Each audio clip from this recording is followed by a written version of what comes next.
हाय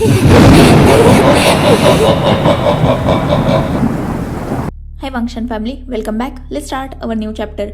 wing बाकी सबको Hong वांगजुन और यिलिंग पिट्रियाक की लव स्टोरी सुना रहा था, जो बिल्कुल सच्ची थी और दुनिया से छुपी हुई थी। हांग वांगजुन यिलिंग पिट्रियाक से इतना प्यार करते थे कि उसकी मौत को वो बियर ही नहीं कर पाए और मौत के बाद भी अपने यिलिंग पिट्रियाक का इंतजार करूंगा, इतना बोलकर हांग वांगजुन ने भी यिलिंग पिट्रियाक को अपने बाहों में पकड़े ही अपनी बॉडी को सेक्रीफाइस कर दिया था और वो दोनों भी एक दूसरे को अपनी बाहों में लेकर मर चुके थे। एक सैड एंडिंग के साथ ये लव स्टोरी खत्म हो चुकी थी, पर एक नई शुरुआत फिर से हो चुकी थी, क्योंकि जैसे ही हांग वांगजुन की बॉडी ने उसकी सोल को छोड़ा था, वैसे ही वहाँ का एटमॉस्फेयर पूरी तरीके से चेंज हो चुका था। हर तरफ डार्कनेस फैल चुकी थी और हेवी रेन के साथ थंडर भी हो रहा था। सारे कल्टीवेटर्स यिलिंग पिट्रियाक और हांग वांगजुन के लिए बहुत ज़्यादा अपसेट हो चुके थे, क्योंकि हर कोई हांग वांगजुन की अपने दिल से रिस्पेक्ट करता था। वो एक बहुत अच्छे और समझदार किंग थे और किसी ने भी नहीं सोचा था कि उनका अंत इतना दर्दनाक भी हो सकता है। जैसे ही हांग वांगजुन ने मतलब उनकी सोल ने बॉडी को सेक्रीफाइस किया था, वैसे ही वहाँ एक बहुत शार्प वाइट लाइट अपीयर हुई थी, जिससे एक चीज़ नीचे गिरी थी और सबने जब पास जाके देखा तो वो द ग्रेट नॉवल हांग वांगजुन का म्यूजिकल इंस्ट्रूमेंट, जो उनकी स्पिरिचुअल एनर्जी से कनेक्टेड था, वो गूचिंग था। लैन क्लैन और बाकी सबको लगा कि हांग वांगजुन की सोल उनके म्यूजिकल इंस्ट्रूमेंट मतलब गूचिंग में कैद हो चुकी है। इसीलिए लैन क्लैन में से लैन कुरैन ने उस गूचिंग को अपने पास सेफली रख लिया। बाद में यिलिंग पिट्रियाक और हांग वांगजुन को साथ में ही यिलिंग माउंटेन पर बरी कर दिया। उसी के साथ यिलिंग पिट्रियाक की फ्लूट, उसकी सॉर्ड मतलब सुबियान, बीचेन और साथ ही उसके बाकी सारे एक्सपेरिमेंट्स जैसे तालिस्मान और बाकी चीज़ें, उन्हें भी यिलिंग माउंटेन के अलग अलग हिस्सों में अलग अलग करके दफना दिया गया, क्योंकि यिलिंग पिट्रियाक डार्क एनर्जी को कल्टीवेट करता था और डार्क एनर्जी यिलिंग पिट्रियाक के अलावा इस दुनिया में और किसी का भी हुक्म नहीं मानती थी। डार्क एनर्जी बहुत ज़्यादा पावरफुल थी। इसीलिए अब जब यिलिंग पिट्रियाक इस दुनिया में नहीं है तो सारे कल्टीवेटर्स को ये डर लग रहा था कि डार्क एनर्जी उसके स्पिरिचुअल वेपन्स थ्रू अनकंट्रोल ना हो जाए। इसीलिए हर चीज़ को अलग अलग करके एक दूसरे से बहुत दूरी पर दफना दिया गया था। साथ ही उस जगह पर बहुत सारे बैरियर्स भी सेट कर दिए गए थे ताकि डार्क एनर्जी बाहर ना आ पाए।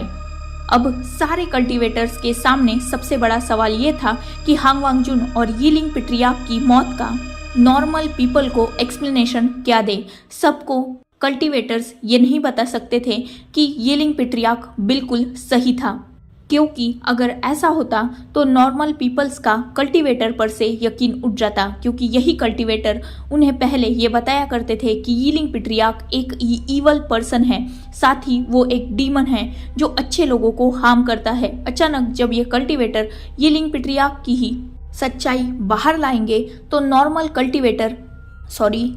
पीपल इन कल्टीवेटर्स पर यकीन नहीं करेंगे, बल्कि वो इन्हीं पर शक करने लगेंगे, क्योंकि यिलिंग पिट्रियाक तो अच्छा था ना, बुरे तो ये लोग थे। इन्हीं में से एक स्ट्रॉन्ग कल्टीवेटर ने, जो एक रिस्पेक्टेड क्लैन का सेक्ट लीडर था, उसने सबके साथ गलत किया था, सबको मैनिपुलेट किया था। तो ये नॉर्मल पीपल के लिए जानना गलत होता कि यिलिंग पिट्रियाक एक सही इंसान था। इसीलिए सारे लोगों ने मिलकर, खासकर लैन क्लैन ने मिलकर एक रूमर पूरे कल्टीवेशन वर्ल्ड में स्प्रेड कर दिया, और वो रूमर था कि यिलिंग पिट्रियाक एक ईवल पर्सन था जिसने हांग वांगजुन को अपने प्यार में फंसाकर पूरी दुनिया पर अपनी डिमोनिक एनर्जी से कब्जा करने की कोशिश की, जिसमें हांग वांगजुन ने यिलिंग पिट्रियाक को जीतने ना देते हुए खुद के प्यार को अपने ही हाथों से मार दिया। और बाद में यिलिंग पिट्रियाक से हांग वांगजुन हद से ज़्यादा प्यार करते थे, इसीलिए उसके मौत के गम में वो खुद भी ज़्यादा दिन सरवाइव नहीं कर पाए और मर गए। सारे लोगों ने इस पर बहुत आसानी से यकीन भी कर लिया, क्योंकि हर कोई हांग वांगजुन की काइंडनेस को जानता था। भले ही वो हर जगह पर हद से ज़्यादा स्ट्रॉन्ग थे, मतलब अगर वॉर की बात आती तो हांग वांगजुन का मुकाबला कोई नहीं कर सकता था। साथ ही वो एक न्यायप्रिय और बहुत अच्छे राजा थे। हर कोई जानता था कि हांग वांगजुन जितने रोड और कोल्ड राजा बन के घूमते हैं उतने वो नहीं हैं, वो दिल से बहुत अच्छे हैं। इसीलिए हर किसी ने आसानी से इस बात पर यकीन कर लिया कि यिलिंग पिट्रियाक के प्यार में ही हांग वांगजुन ने अपनी जान दी होगी और साथ ही दुनिया को बचाने के लिए हांग वांगजुन ने ही यिलिंग पिट्रियाक को मारा भी होगा। अपनी अपनी झूठी इज्जत बचाने के लिए दो सच्चे लवर को एक दूसरे का ही दुश्मन बनाकर पूरी दुनिया के सामने इन ग्रेट कल्टीवेटर्स ने रख दिया था। साथ ही लैन क्लैन में से लैन कुरैन ने हांग वांगजुन की उस गूचिंग को कोल्ड केव में रख दिया था, क्योंकि उन्हें लगता था कि उसमें हांग वांगजुन की सोल कैद हो चुकी है और जैसे कि हांग वांगजुन ने वादा किया है वो अपने सोलमेट का इंतज़ार ज़रूर करेंगे। इस बार सारे कल्टीवेटर्स ये दिल से चाहते थे कि हांग वांगजुन और यिलिंग पिट्रियाक इस जन्म में नहीं तो अगले जन्म में तो भी एक साथ हो पाए, नेक्स्ट लाइफ में वो जरूर एक साथ होंगे। यही अब हर कल्टीवेटर सोचता था। वो भले ही गिल्टी थे पर अब फिलहाल वो कुछ कर भी नहीं सकते थे। जिन ग्वांगशान को बहुत बुरी सजा मिली थी, जिसका नामो निशान तक कल्टीवेशन वर्ल्ड से गायब कर दिया गया था, उसी के साथ यिलिंग पिट्रियाक और हांग वांगजुन की भी बहुत सारी चीज़ों को पूरे कल्टीवेशन वर्ल्ड से गायब कर दिया गया था ताकि किसी को भी सच्चाई पता ना चले। हांग वांगजुन की तस्वीरें साथ ही यिलिंग पिट्रियाक की तस्वीरें भी गायब कर दी गई थी। यिलिंग पिट्रियाक की तो कोई भी शक्ल नहीं जानता था, क्योंकि यिलिंग पिट्रियाक हर वक्त अपने फेस पर मास्क पहन के रखता था। इनफैक्ट सारे कल्टीवेटर्स को यिलिंग पिट्रियाक एक ओमेगा है ये बात भी हांग वांगजुन से पता चली थी। इससे पहले यिलिंग पिट्रियाक को किसी ने भी ना देखा था, ना ही वो ओमेगा है ये बात किसी को पता थी, क्योंकि सब उसे अल्फा ही समझते थे। ऐसे ही वक्त गुजरता गया और धीरे धीरे कल्टीवेशन वर्ल्ड इस दुनिया से वैनिश होता गया। पर कल्टीवेशन वर्ल्ड के ख़त्म होने के बाद भी हांग वांगजुन और यिलिंग पिट्रियाक की प्रेम कहानी पीढ़ी दर पीढ़ी ट्रांसफर होती गई, पर हर किसी ने इसे अपने अपने हिसाब से चेंज किया। एक ही बात चेंज नहीं हुई कि हांग वांगजुन ने अपने प्यार को मारा था। बाकी सारी चीज़ें ऑलरेडी कल्टीवेशन वर्ल्ड में ही कल्टीवेटर्स ने वैनिश कर दी थी। समय बीतता गया, वक्त बदलता गया, पर दो चीज़ें कभी नहीं बदली। गुसू के माउंटेन पर कोई चढ़ नहीं पाता था और यिलिंग के माउंटेन से कोई लौट के आ नहीं पाता था। ये एक ही बात सच रही उस वक्त भी और आज के वक्त भी। इनफैक्ट विंग वो पहला पर्सन था जो गुसू के माउंटेन्स के ऊपर जाकर फिर से नीचे वापस आया था, क्योंकि गुसू माउंटेन पर जो भी चढ़ने की कोशिश करता उसका हाल हद से ज़्यादा बुरा हो जाता। कोई ना कोई ऐसी चीज़ या एक्सीडेंट उसके साथ हो ही जाता कि वो माउंटेन पर चढ़ ही नहीं पाता। साथ ही नीचे से माउंटेन का एटमॉस्फेयर अलग था और ऊपर का माउंटेन का जो एटमॉस्फेयर था वो टोटली अलग था, जिस वजह से लोग उस माउंटेन पर चढ़ना ट्राई भी करते तो नाकामयाब हो जाते। और यिलिंग माउंटेन पर जो भी चढ़ता वो चढ़ आसानी से जाता, पर उसे कभी भी फिर इस दुनिया में नहीं देखा गया था। विंग अपनी ये कहानी बता ही रहा था, तभी एक फ़ोन के रिंग से सबका ध्यान डिस्ट्रैक्ट हो जाता है और वो कॉल रिंग थी नी हुसैन की। नी हुसैन तुरंत ही कॉल पिक करता है तो उसे पता चलता है कि एक आदमी ब्राइडल हानफू लेकर बाहर खड़ा है। नी हुसैन सबको देखता है और सबको बताता है कि ब्राइडल हानफू आ चुका है। विंग तुरंत हुसैन की तरफ देखकर उसे पिक करने के लिए कहता है। हुसैन और वेनिंग दोनों भी क्लोथ्स लेने बाहर चले जाते हैं।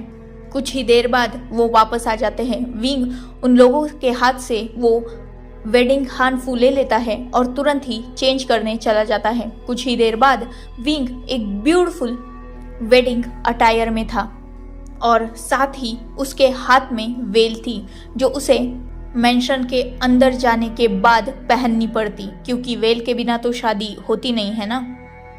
विंग अपनी वॉच की तरफ देखता है और बाद में सीचैन की तरफ देखते हुए कहता है, ऑलरेडी 9:30 हो चुके हैं, अब ये टाइम सही रहेगा, हमें अंदर जाना चाहिए। सीचैन तुरंत नोट करते हैं और बाद में वो पांचों भी मेंशन के डोर के बाहर खड़े हो जाते हैं। सीचैन और जियांग चैंग कुछ चैंटिंग्स करते हैं और बाद में होली वाटर और क्रॉस थ्रू उस मेंशन के मेन डोर को ओपन करते हैं।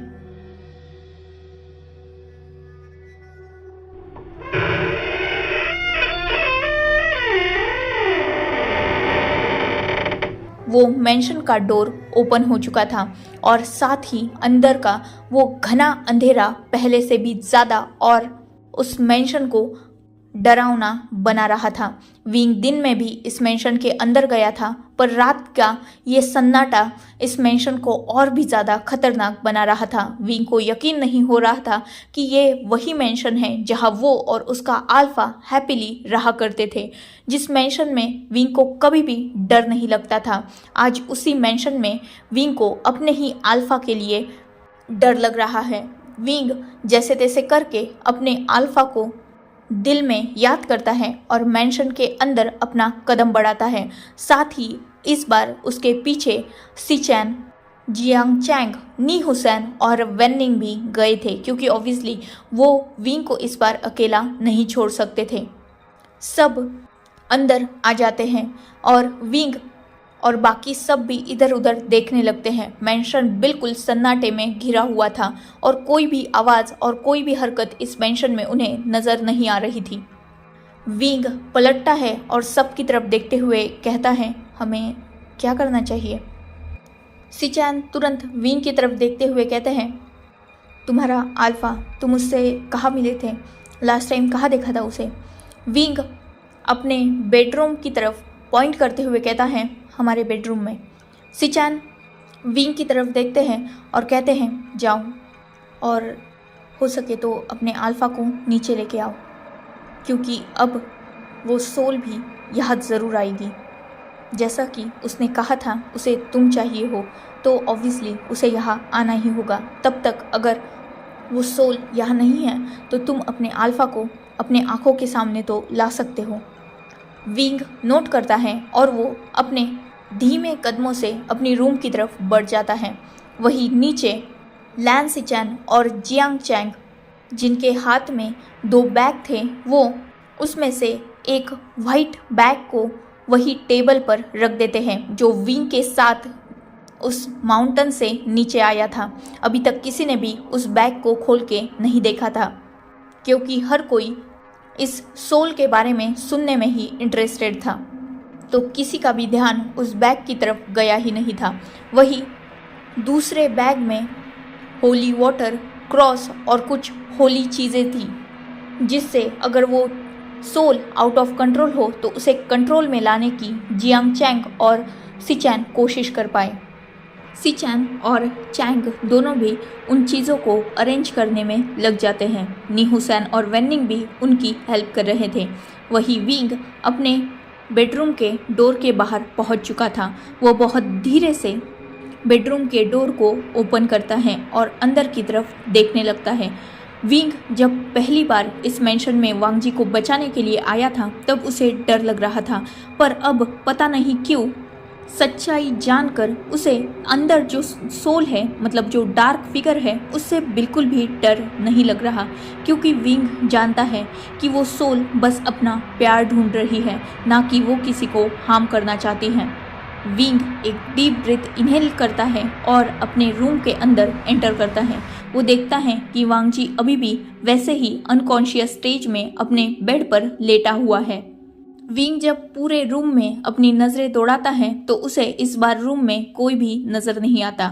विंग एक रिलैक्स की आह भरता है और वो अंदर की तरफ चला जाता है। वो बेड के पास बैठता है और वांग जी के हाथों को अपने हाथ में पकड़ लेता है। साथ ही वो वांग जी के हाथ को अपने फेस के करीब लाकर उसके हाथ पर एक लाइट और जेंटल किस करता है। विंग की आंखों में अपने प्यार को ऐसे देखकर आंसू आ चुके थे। विंग वांग जी के हाथ को छोड़ देता है और धीरे धीरे उसके चेस्ट की तरफ लीन होने लगता है। विंग अपने हेड को अपने अल्फा के चेस्ट पर रख देता है और उसे वैसे ही हक करते हुए कहता है, प्लीज़ अल्फा, प्लीज़ जल्दी ठीक हो जाओ। सच में मैं तुमसे बहुत प्यार करता हूँ। पता नहीं वो आज तक कैसे अपने प्यार से सेपरेट रहा होगा, जबकि मैं तो 24 घंटे भी आपसे अलग नहीं रह पाया। मुझे आज उससे डर नहीं लग रहा, बल्कि मैं तो आज खुद चाहता हूँ कि मैं उसे और उसके प्यार को मिला दूँ, क्योंकि मैं आज उसका दर्द इन 24 घंटों में ही समझ चुका हूँ। आई होप अल्फा सब ठीक हो जाए, साथ ही आप भी और हम दोनों फिर से एक अच्छी लाइफ स्पेंड करें। प्लीज़ मेरा साथ देना, मेरा साथ कभी मत छोड़ना, वरना मैं भी मर जाऊंगा आपके बिना। इतना बोलकर विंग कुछ देर तो वांग जी की चेस्ट पर ही अपनी आईज क्लोज किए और उसकी स्लो धड़कनों को महसूस करते हुए वांग जी को फील करता है। कुछ देर बाद विंग वहां से उठ जाता है, साथ ही वो वांग जी के एक हाथ को अपने शोल्डर पर रख के जैसे तैसे करके वांग जी को उस बेड से खड़ा करता है। वांग जी की कंडीशन बहुत ज़्यादा बुरी थी और वो टोटली अनकॉन्शियस स्टेज में था, साथ ही अभी भी उसकी बॉडी पर बहुत सारी चोटें लगी हुई थी। विंग जो खुद भी बहुत ज़्यादा इंजर्ड था, उसे जैसे अपने अल्फा का दर्द ही महसूस हो रहा था। खुद की बॉडी पर जो दर्द उसे था वो उसे महसूस ही नहीं हो रहा था। इवन उसका पैर इतना बुरा इंजर्ड था, फिर भी वो ना सिर्फ माउंटेन चढ़ा था, बल्कि अब भी यहाँ वो वांग जी को नीचे लाने में सपोर्ट दे रहा था। जैसे तैसे करके विंग वांग जी को उस रूम से बाहर लाता है। वो नीचे की तरफ देखता है तो सिचेन, चैंग और हुसैन वेनिंग अपनी अपनी तैयारियां कर रहे थे, कुछ प्रिपरेशन जिससे वो सोल को वो कैद कर सके। विंग ऑलरेडी जानता था कि इन चीज़ों का कोई भी असर उस सोल पर नहीं होने वाला, क्योंकि विंग उस सोल को पहचान चुका था। विंग एक डीप ब्रीथ लेता है और उन सब की तरफ देखते हुए कहता है, हुसैन वेनिंग। जैसे ही विंग की ये वॉइस हुसैन और निंग सुनते हैं, वो तुरंत ही ऊपर की तरफ देखते हैं। वो जैसे ही देखते हैं कि वांग जी रूम से बाहर आ चुका है, वो भी विंग के सपोर्ट से तुरंत ही वेनिंग और हुसैन ऊपर की तरफ भागने लगते हैं। वेनिंग तुरंत ही विंग के हेल्प के लिए भागता है और वो जाकर वांग जी को दूसरे साइड से पकड़ लेता है। साथ ही नी हुसैन विंग को साइड को करता है और वो भी वांग जी को पकड़ लेता है, क्योंकि नी हुसैन ऑलरेडी जानता था कि विंग कितना ज़्यादा घायल है, इसलिए वो वांग जी को दूसरे साइड से सपोर्ट करता है। वो दोनों जैसे तैसे करके अनकॉन्शियस वांग जी को नीचे लाते हैं और उसे काउच पर लेटा देते हैं। सिचेन जो अब जाकर वांग जी की शक्ल देख पाए थे, उन्हें वांग जी को देखकर पता नहीं क्यों पर अपने हार्ट में एक अजीब सा दर्द महसूस होता है। वो वांग जी के पास जाते हैं और उसके सिर पर जेंटली हाथ रखते हैं। वो देखते हैं कि वांग जी, जिसका फेस और बाकी बॉडी भी बहुत सारे स्क्रैचेस से भरी हुई है और उसकी कंडीशन सच में बहुत ज़्यादा खराब है।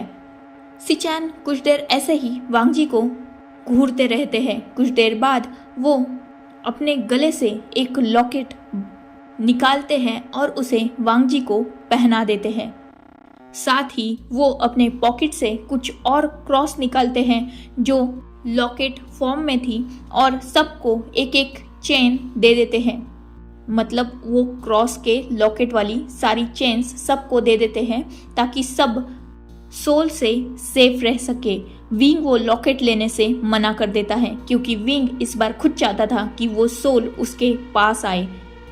सिचेन और चैंग उसे समझाने की कोशिश करते हैं, तब विंग सबको ये क्लियरली बता देता है कि वो सोल कोई भी बुरे इंटेंशंस नहीं रखती, बल्कि वो खुद अपने प्यार के लिए न जाने कितने सालों से तड़प रही है। वो बस प्यार चाहती है, वो भी उसका खुद का प्यार। सिचेन एक डीप ब्रीथ लेते हैं और विंग की तरफ देखते हुए कहते हैं, तुम इतने कॉन्फिडेंस से उस सोल के बारे में कुछ भी नहीं कह सकते, क्योंकि वो एक भटकती हुई सोल है जो बहुत ज़्यादा खतरनाक हो सकती है। ऐसी अनसेटिस्फाइड सोल किसी को भी नहीं बख्शती। विंग तुरंत सिचैन की तरफ देखता है और कहता है, मैं आपकी रिस्पेक्ट करता हूँ, पर आपकी इस बात को मैं नहीं मानता, क्योंकि वो सोल सच में इनोसेंट है और बस अपने प्यार के लिए ही भटक रही है।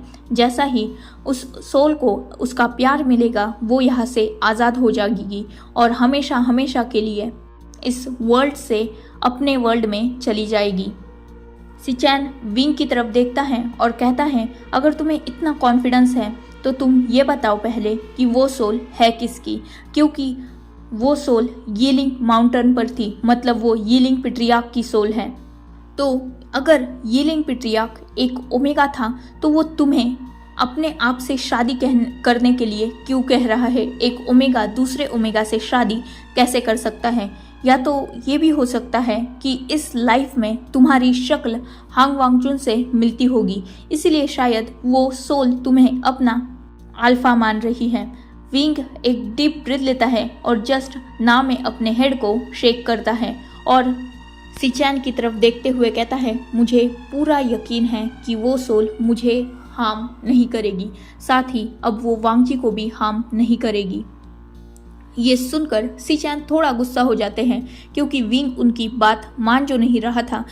सिचैन विंग के लिए वरीड थे, क्योंकि उन्होंने ऑब्वियसली विंग की हॉस्पिटल में हालत देखी थी, साथ ही विंग वांगजी के लिए अब तक कितने पापड़ बेल चुका है ये भी उन्होंने देखा था। इसीलिए वो चाहते थे कि विंग भी सेफ रहे, पर विंग उनकी बात नहीं मान रहा। इसीलिए सिचैन विंग से थोड़ा रूडली कहते हैं, तुम्हारा सोल से पहली बार पाला पड़ा है, मेरा ये रोज का काम है, इसीलिए मेरी बात मान लो। किसी भी सोल पर यकीन करना बेवकूफ़ी होती है। विंग सिचैन की तरफ देखकर बहुत कॉन्फिडेंटली कहता है, पर यह बेवकूफ़ी मैं ज़रूर करूँगा, क्योंकि मुझे उस पर और खुद पर पूरा यकीन है। मैं यकीनन उसे संभाल लूँगा।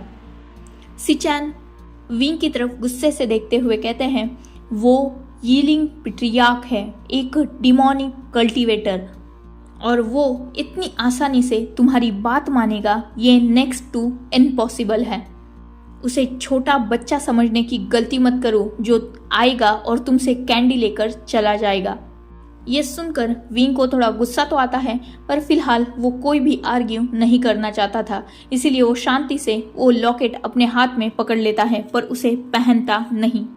सिचैन इसी बात से खुश हो चुके थे कि विंग ने वो लॉकेट लिया तो सही।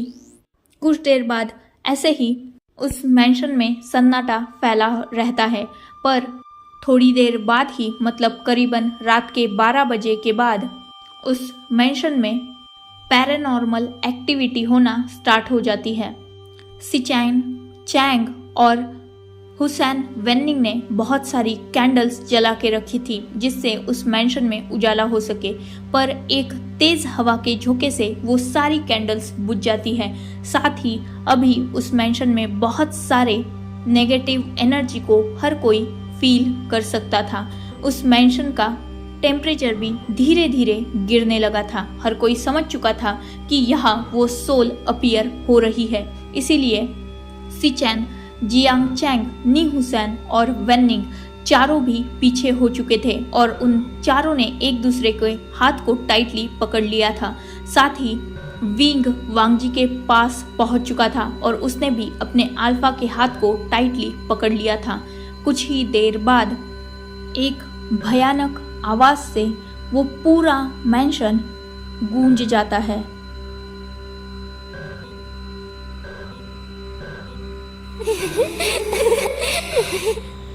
ये आवाज सुनकर हर किसी की रूह कांप गई थी। साथ ही विंग की अपने अल्फा के हाथ पर जो पकड़ थी वो भी कस चुकी थी। कुछ ही देर बाद एक बहुत जोर से हवा के झोंके के साथ एक इनक्लियर फिगर उन सब के सामने विजिबल होती है, जिसकी आईज हद से ज़्यादा रेड थी और उसकी आईज में गुस्सा देखा जा सकता था। वो सोल वहाँ जैसे ही अपीयर होती है, वैसे ही विंग एक तेज झटके के साथ वांगजी से दूर हो जाता है और वो पीछे जाकर गिर जाता है। विंग जो जानता था कि इस डार्क फिगर को ये कभी मंजूर नहीं है कि विंग किसी और अल्फा के पास जाए, वो शांति से खुद को संभाल के खड़ा होने की कोशिश करने लगता है, पर उसे लगी बहुत जोर से थी। वो जैसे तैसे करके खुद को खड़ा करता है और उस फिगर के सामने जाने के लिए अपने कदमों को बढ़ाने लगता है। सिचैन उसे रोकने की कोशिश कर रहे थे, तभी वो चारों भी ये महसूस करते हैं कि वो अपनी वॉइस निकाल ही नहीं पा रहे, क्योंकि सिचैन जब से वो सोल आने का आगाज हुआ था तब से कुछ होली मंत्रास को चैंट कर रहे थे और इस चैंटिंग से उस सोल को थोड़ी बहुत प्रॉब्लम हो रही थी, इसीलिए उसने सबके मुंह को बंद कर दिया था सिवाय विंग के। विंग धीरे धीरे उस सोल के सामने जाता है और उसे डीप बो करता है, बिल्कुल एंशियंट टाइम जैसे। वो सोल ये देखकर खुश हो चुकी थी और दूसरे ही पल उस मैंशन में एक हंसी की आवाज गूंज जाती है।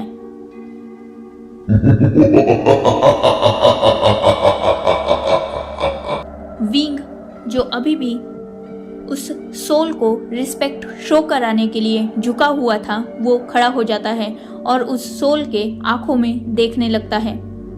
वो सोल विंग की तरफ देखते हुए कहती है, माय ओमेगा, लगता है तुम्हें फाइनली ये पता चल चुका है कि मैं कौन हूँ और तुम मेरे कौन हो।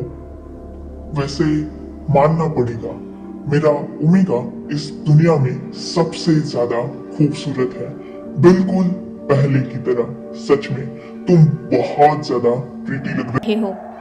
इतना बोलकर वो सोल फिर से हंसने लगती हैं।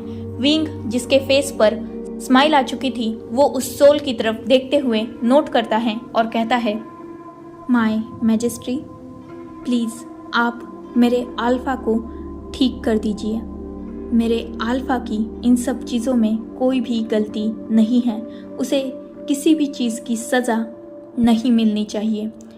ये सुनते ही वो सोल गुस्सा हो चुकी थी और विंग की तरफ गुस्से से देख रही थी। कुछ देर बाद वो सोल विंग की तरफ गुस्से से देखते हुए कहती है, मतलब तुम्हें अभी भी अपने अल्फा की फिक्र है, ना कि मेरी। तो क्या तुम मुझे मैनिपुलेट करना चाहते हो? क्या तुम अभी भी अपनी सच्चाई को नहीं जान पाए? ये सुनते ही विंग उस सोल को फिर से रिस्पेक्टफुली बो करते हुए कहता है, नहीं माय मैजेस्टी, मैं आपको जान चुका हूँ और मैं ये भी जानता हूँ कि आप यहाँ क्यों आए हो, पर आप एक किंग हो और एक किंग को ये शोभा नहीं देता कि जो गलती इंसान की ना हो वो इंसान उस गलती की सज़ा भुगते। आपका जो गुनहगार है वो मेरा अल्फा नहीं है। ये सुनते ही उस डार्क फिगर को गुस्सा आ जाता है और वो विंग की तरफ देखते हुए कहता है, मतलब तुम्हें अभी भी अपने अल्फा की फिक्र है, जबकि तुम्हारा रियल मेट तुम्हारे सामने खड़ा है। क्या तुम मुझे ऑफेंड कर रहे हो? ये सुनना था कि विंग अपनी नज़रों को झुका लेता है और वो रिस्पेक्टफुली कहता है, माय मैजेस्टी, मैं आपकी रिस्पेक्ट करता हूँ और आपके बारे में सब कुछ जान चुका हूँ। साथ ही मैं आपके और आपके मेट के लिए बहुत ज़्यादा कंसर्न भी रखता हूँ। मैं आप दोनों के प्यार को समझ सकता हूँ, पर मैं भी ये उम्मीद करता हूँ कि आप मेरे प्यार को समझेंगे। अगर आप मेरे अल्फा को ठीक कर देंगे तो मैं आपके ओमेगा को आपको लौटा दूंगा। ये सुनना था कि वो सोल जो पहले ही गुस्से से उबल रही थी वो और भी ज़्यादा गुस्सा हो जाती है और जिससे उस सोल का ऑरा और भी ज़्यादा डार्क होने लगता है। धीरे धीरे सारे लोग उस मैंशन में घुटन फील कर सकते थे। विंग तुरंत ही उस सोल के सामने अपने नीज पर बैठ जाता है और अपने दोनों हाथों को जोड़ते हुए कहता है, माय मेजेस्टी, प्लीज़ गुस्सा मत कीजिए, पर मेरी सिचुएशन समझिए। मैं आपसे कोई भी डीलिंग नहीं कर रहा, पर मैं भी मजबूर हूँ क्योंकि मैं भी अपने अल्फ़ा से बहुत ज़्यादा प्यार करता हूँ। अगर आप मेरे अल्फ़ा को मुझसे दूर कर देंगे तो मैं भी जी नहीं पाऊँगा। प्लीज़ मेरे अल्फ़ा को ठीक कर दीजिए और फिर मैं आपके ओमेगा को आपके पास लौटा दूँगा। मैं जानता हूँ कि आपका ओमेगा कहाँ है।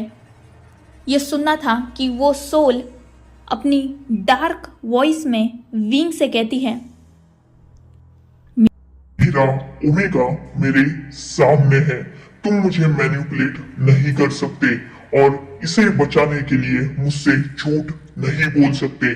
मैं जानता हूँ कि तुम ही वो इंसान हो जिसे मैं इतने सालों से ढूंढ रहा हूँ और उसका इंतजार कर रहा हूँ। सिर्फ इसीलिए मैंने तुम्हें अपने पास बुलाया है। सुनते ही विंग अपने हेड को नाम में शेक करते हुए कहता है, नहीं माय मेजेस्टी, आप गलत समझ रहे हैं। जिसका आप बरसों से इंतज़ार कर रहे हैं वो इंसान खुद अभी भी कैद है, आप ही की तरह। क्योंकि उस दिन किसी को भी ये नहीं पता था कि हांग वांगजुन ने यीलिंग पिट्रियाक की सोल को अपने गुचिन में कैद कर दिया है ताकि वो उसे एक नई बॉडी दे सके।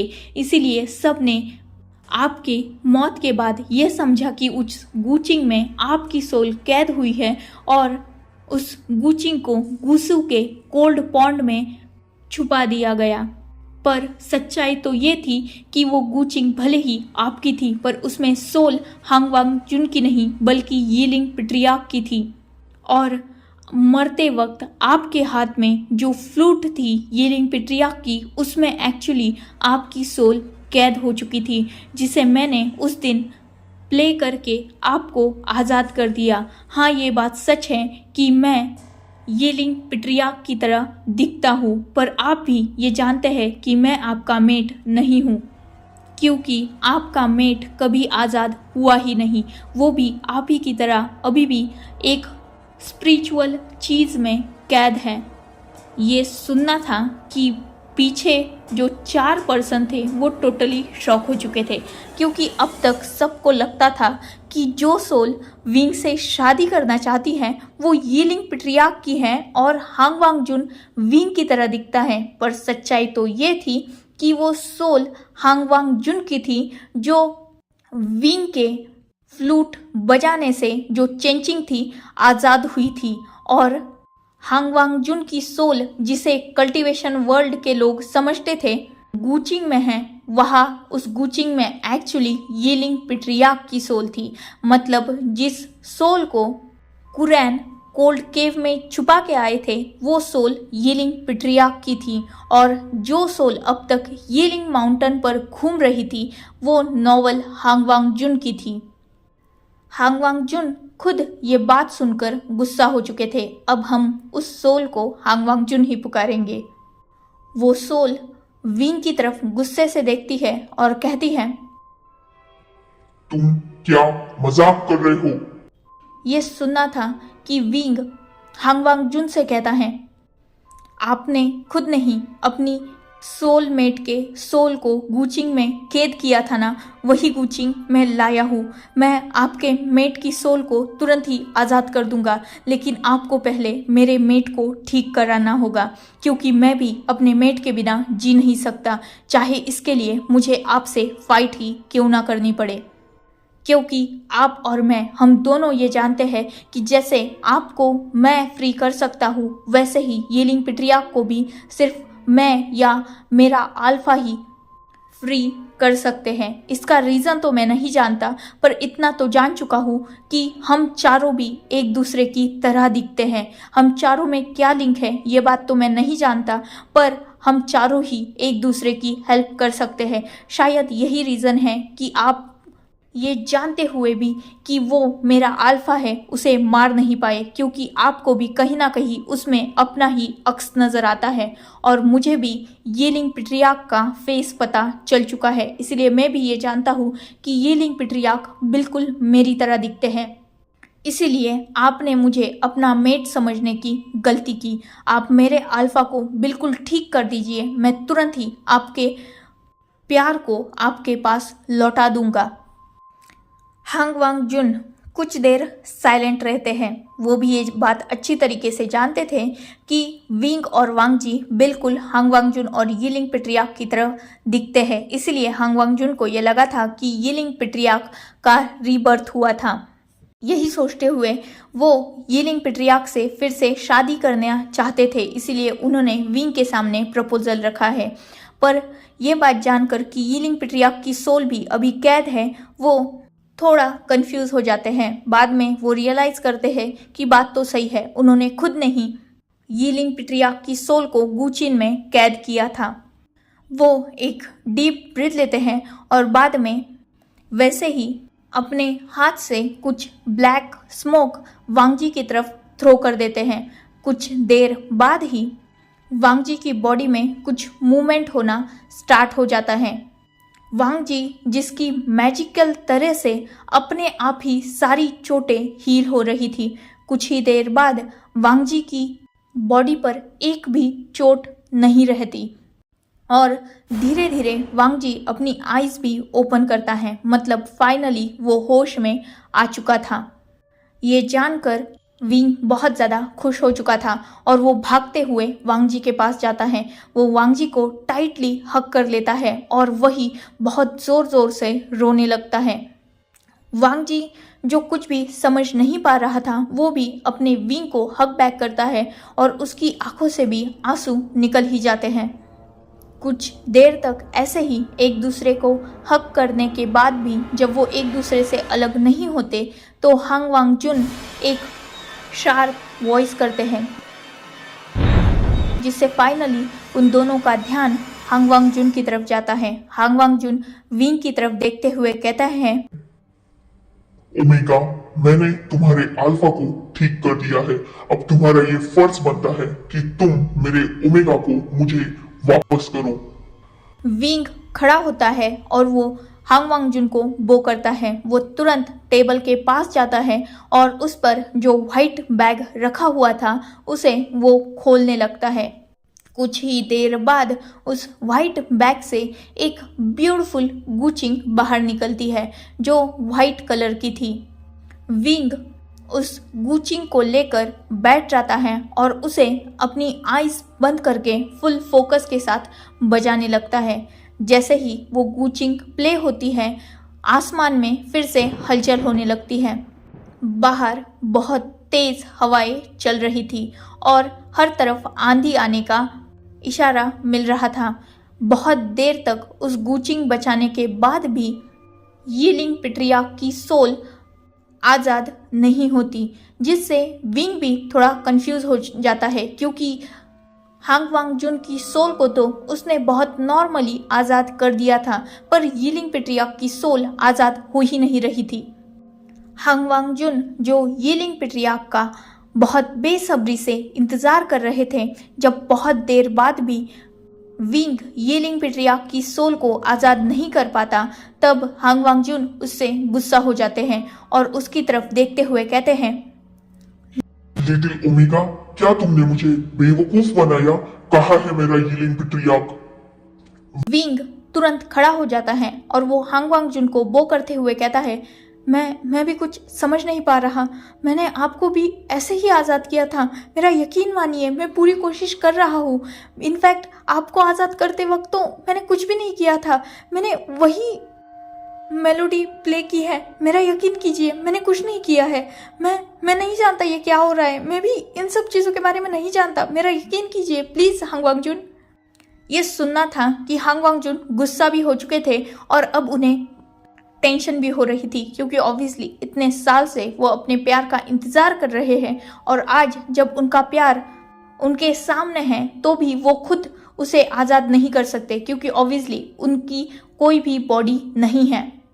साथ ही विंग भी उसे आज़ाद नहीं कर पा रहा।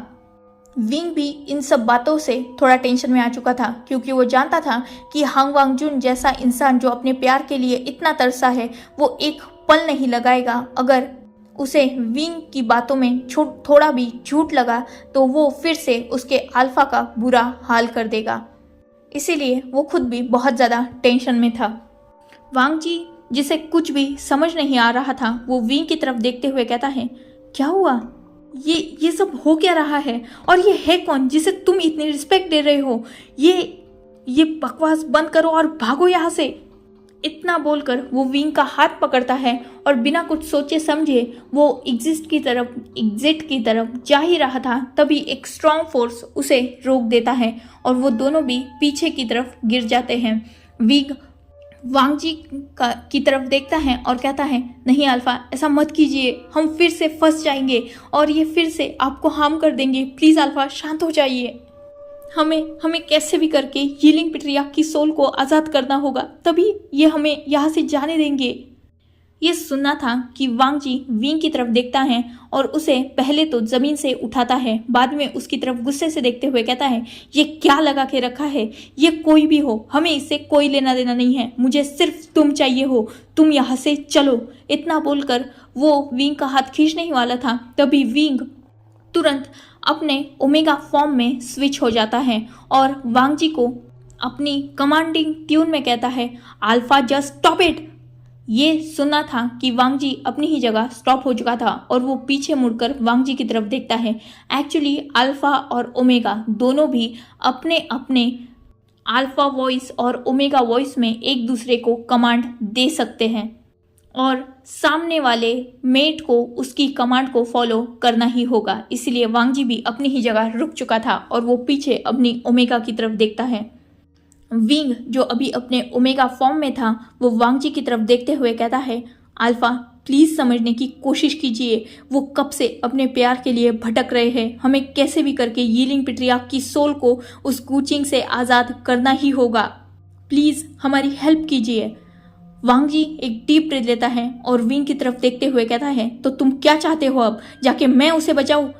ये सुनना था कि विंग तुरंत हांग वांगजुन की तरफ देखता है और कहता है, हाँ ये पॉसिबल है, क्योंकि अगर मैं हांग वांगजुन की सोल को आज़ाद कर सकता हूँ तो ये हो सकता है ना कि आप यीलिंग पेट्रियार्क की सोल को आज़ाद कर सके।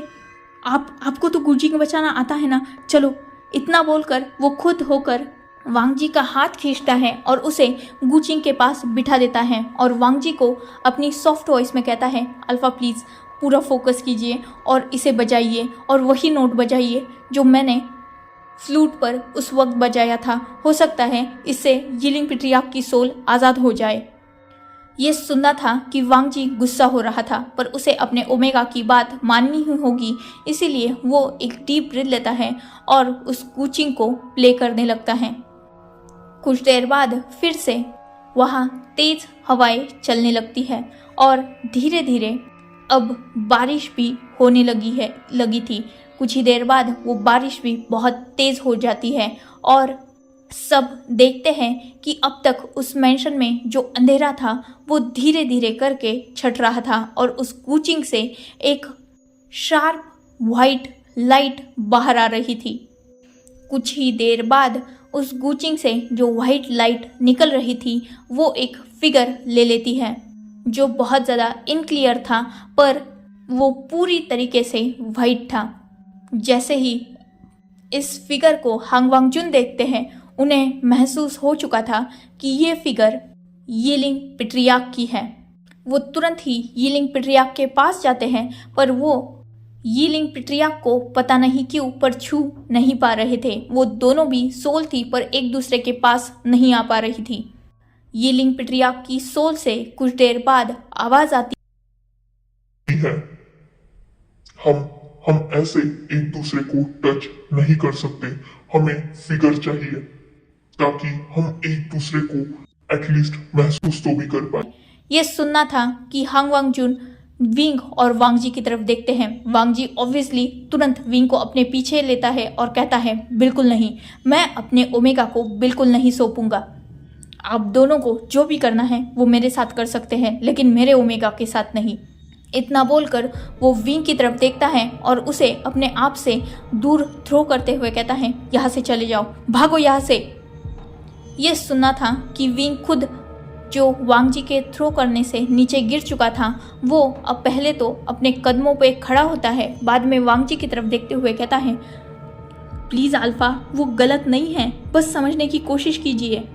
वो हमें कोई भी हार्म नहीं करेंगे, हमें कुछ ही देर बाद छोड़ देंगे वो दोनों, प्लीज़। तभी तुरंत हांग वांग जुन की सोल वांग जी की तरफ देखते हुए कहती है, वो बिल्कुल सही कह रहा है। हम तुम दोनों को हार्म नहीं करेंगे, हमें बस एक दूसरे को देखना है, प्लीज हमारी बात मान जाओ। हम दोनों तुम्हारी बॉडी को हार्म नहीं करेंगे, प्लीज। बहुत सालों बाद हम एक दूसरे को मिले हैं, प्लीज हमारी बात मान जाओ और अपने दिल से हम दोनों को थोड़ी देर के लिए अपनी बॉडी दे दो। ये सुनना था कि विंग अपने पास जो उसका क्रॉस वाला लॉकेट था वो उतार कर साइड में रख देता है। ये देखते ही वांग जी एक डीप ब्रेथ लेता है और वो खुद भी अपने ओमेगा के लिए उस लॉकेट को निकाल कर साइड में रख देता है। कुछ ही देर बाद वो सोल मतलब हांग वांग जुन की सोल वांग जी में और यीलिंग पिट्रियाक की सोल विंग में ऑब्जर्व होने लगती है। उनकी बॉडी अपने आप उस सोल को अपने पास खींच रही थी। थोड़ी ही देर बाद जब वो अपनी आईज ओपन करते हैं तो वांग जी की आईज गोल्डन कलर में और विंग की आईज सिल्वर कलर में शाइन कर रही थी। उन दोनों की आईज में एक दूसरे के लिए बहुत सारे इमोशंस थे। वो धीरे धीरे एक दूसरे के पास आते हैं और पहले तो एक दूसरे को टाइटली हग करते हैं। कुछ देर बाद वो एक दूसरे की कैद से आज़ाद होते हैं और थोड़ी ही देर बाद वो खुद बिना कुछ कहे एक दूसरे को बस जी भर के देखने के बाद विंग और वांग जी की बॉडी को छोड़ देते हैं, जिससे विंग और वांग जी तुरंत ही अपने होश में भी आ चुके थे। विंग और वांग जी उन दोनों को साथ में देखते हैं। कुछ ही देर बाद आसमान से एक शार्प लाइट उन दोनों पर पड़ती है, जिससे धीरे धीरे वो दोनों इनविजिबल होने लगे थे। वो दोनों भी मतलब यीलिंग पिट्रियाक और हांग वांग जुन दोनों भी विंग और वांग जी को थैंक्स कहते हैं और धीरे धीरे डिसअपियर पूरी तरीके से हो जाते हैं। फाइनली इस मैंशन में जो घना काला अंधेरा फैला हुआ था वो भी थोड़ी ही देर बाद उन दोनों के जाते ही छटने लगता है और कुछ ही देर बाद मैंशन में लाइट्स भी फिर से फ्लिकर होकर स्टार्ट हो जाती हैं। सब रिलीफ की ब्रीथ लेते हैं। अब जाकर कहीं सिचैन, जियांग चैंग, नी हुसैन और वेनिंग का मुंह भी खुल चुका था। वो सब एक दूसरे के पास आते हैं और वेनिंग और नी हुसैन विंग और वांग जी को टाइटली हग करते हैं। सब एक दूसरे से मिलकर बहुत ज़्यादा खुश थे। सब फाइनली एक साथ हो चुके थे। ऐसे ही कुछ साल बीत चुके थे। करीबन 2 साल बाद विंग ने चाइनीज़ हिस्ट्री का एक बहुत बड़ा खुलासा किया था। विंग और वांग जी की लव स्टोरी पर विंग ने सारे प्रूफ के साथ एक स्टोरी लिखी थी, जिसमें इस बार विंग और हांग वांग जुन और यीलिंग पिट्रियाक की सच्ची स्टोरी थी और उसमें सारे सबूत भी थे कि कैसे सारे कल्टीवेटर्स ने सिर्फ अपने फ़ायदे के लिए उन दोनों को जीते जी तो मिलने नहीं दिया, पर मरने के बाद भी उन दोनों पर एक दूसरे के मौत का झूठा इल्ज़ाम लगाया। फाइनली ये मिस्ट्री अब जाकर सॉल्व हुई थी। अब गुसू माउंटेन पर भी हर कोई आसानी से चढ़ पाता था और यीलिंग माउंटेन भी घोस्ट के कैद से आज़ाद हो चुका था। पर अभी भी यीलिंग माउंटेन पर हर कोई नहीं जा पाता था। पर यीलिंग माउंटेन अब विंग और वांग जी की पसंदीदा प्लेस बन चुकी थी। जब भी उन दोनों का दिल करता वो वही चले जाते। साथ ही वहाँ जो पुराने कल्टीवेटर्स ने उन दोनों की ग्रेव बना के रखी थी, विंग और वांग जी वहाँ घंटों तक अपना समय बिताते। विंग को यीलिंग पिट्रियाक और हांग वांग जुन का स्पिरिचुअल वेपन मतलब उनकी सॉर्ड और म्यूजिकल इंस्ट्रूमेंट मतलब सुबियान और गुचिंग, साथ ही चेंचिंग और बीचेन, ये चारों चीज़ें भी विंग के घर में उसके पास थी, जिसकी विंग बहुत रिस्पेक्टफुली उन चीज़ों को रखकर वो दोनों भी मतलब विंग और वांग जी दोनों भी हांग वांग जुन और यीलिंग पिट्रियाक को याद किया करते थे। फाइनली सच्चा प्यार नहीं उस वक्त तो आज जाकर एक हो चुका था और इसी साथ विंग और वांग जी, यीलिंग पिट्रियाक और हांग वांग जुन एक दूसरे के साथ खुशी खुशी अपने अपने वर्ल्ड में रह रहे थे। इसी के साथ ये फैन फिक्शन यही ख़त्म होता है। Good bye, take care, enjoy your beautiful life.